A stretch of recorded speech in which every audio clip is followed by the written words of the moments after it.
Family is at the heart of Filipino culture. Filipino families are known for being close and supportive.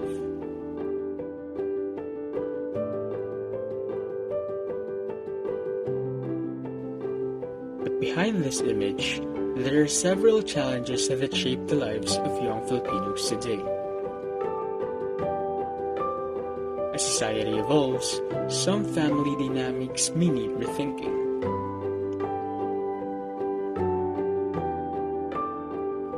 In this short documentary, we interviewed some Filipino youth to get their insights about the aspects of Filipino family dynamics that they believe should change.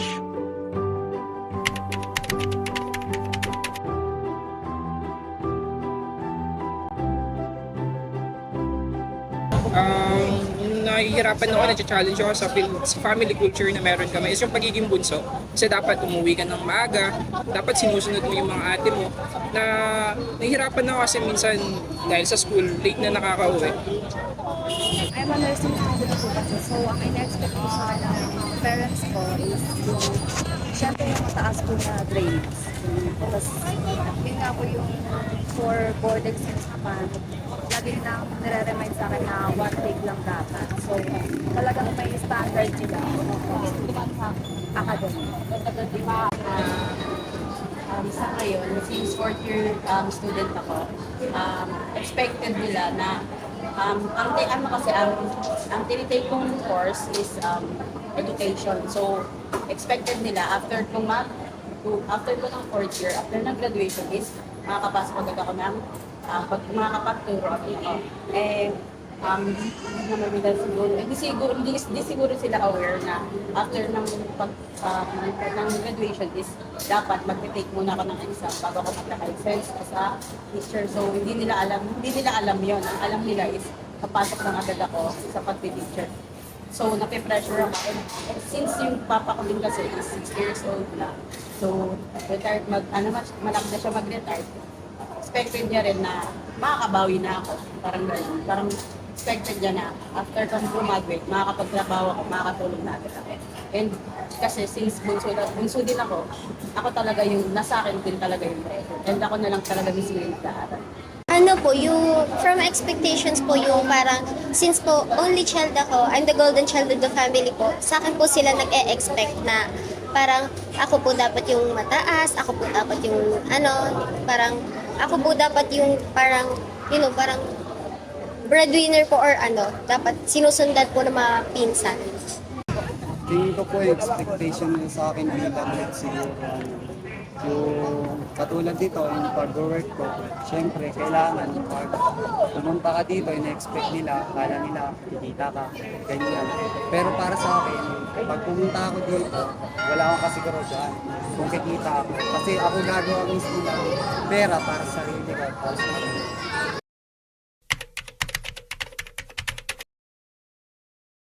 Siguro po yung expectation yung nakikinig nila sa iba yung feedback po nung nanggagaling sa ibang tao. Siyempre, yung feedback, mas maganda dapat yung background ko doon. Siyempre, sa mismo ako, sa personality ko. Kasi ako nag-work para makapagbigay sa kanila. Pero yung feedback ng iba sa akin, pwede yung gawin paikutin nila, gawan nila kunyari, brainwash. Kunyari ako yung mag-brainwash nila yung pamilya ko na ganito, ganyan, ganyan, ibigay ng tama. Siguro po yung pagkukumpara ng pagkukumpara po ng parents, pagmamataas po ng mga other family po namin, other na kamag-anak po namin. Kasi madalas po, kapag may reunion po kami, ako po lagi yung nakukumpara na parang nagkagalit po sa akin yung mapinsan ko kasi parang bakit daw po sila kinukumpara sa akin, ganun. So yun po siguro yung gusto ko mabago sa family namin.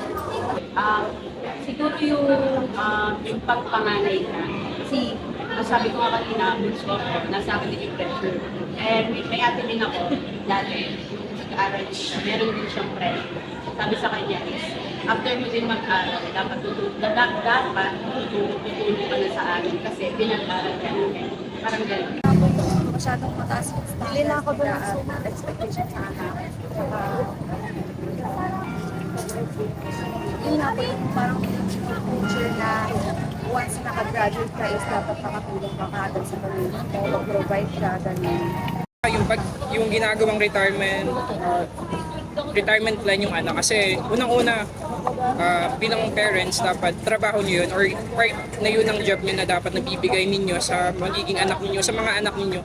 And ang nangyayari kasi na ginagawang retirement plan ng mga nanay na magulang yung mga anak nila, which is bad kasi nagiging negative yung impact nito dun sa development ng bata.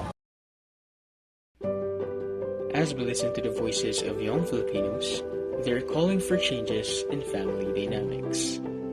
They need some space to breathe, grow, and pursue their own paths without the weight of heavy expectations.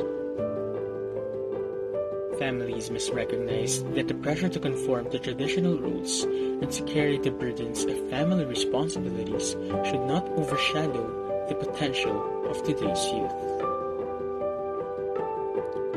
It is time to create an environment where the youth can thrive, where they are encouraged to dream without limits, and where their voices are heard with respect and understanding.